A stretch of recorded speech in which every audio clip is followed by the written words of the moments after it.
What I have found is that 90% of all the pain that we experience is due to trapped emotions, to emotional baggage, from our divorce, from our abuse as a child, from our difficult work. Those energies stay with us and disrupt our lives and cause our diseases and much of our self-sabotage. I think that this is really the elephant in the living room in Western medicine that we are missing completely.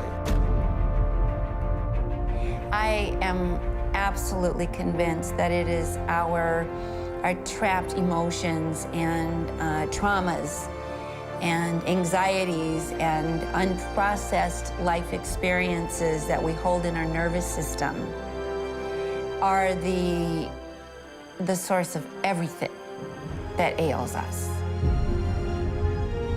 Those symptoms are the body crying out, telling us there's something wrong here. Because emotions are a record of the past. And so if the emotion is stored in the body, then the body literally is living in the past.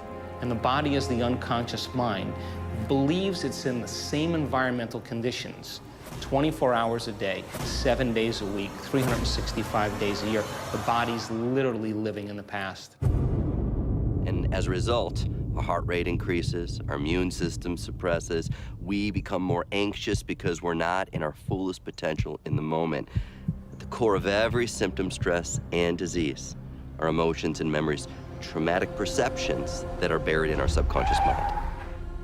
Emotions tend to build up, and we tend to push them away as they build up because we've been taught to resist things that don't feel good instead of feel the things that don't feel good.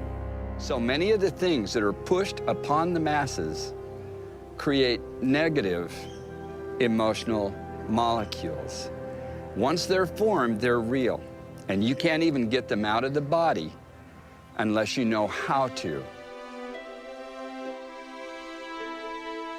The end result of that is that you become light and you become able to manifest into the world what you're supposed to be able to manifest. Imagine living in a world where everyone is actually manifesting from their heart into the world their perfect creation that is inside each of them.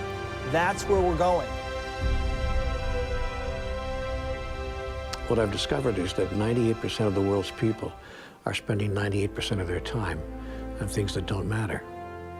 That is, the average person has no idea what they're doing here, who they are, the real fundamental and sacred purpose of their whole life.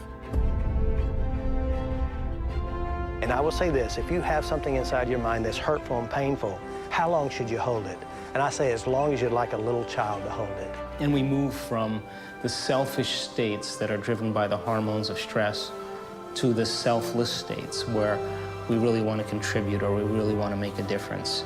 Making an effort to really transform ourselves, I think, is the best way to begin to transform the world. What you find is you stop striving and you start living, you start being rather than working hard at it. As you begin to step towards your path and purpose and reconnect and realign with that kind of spiritual integrity, the universe is stepping toward you. So there's this convergence going on until eventually you're being met by opportunities.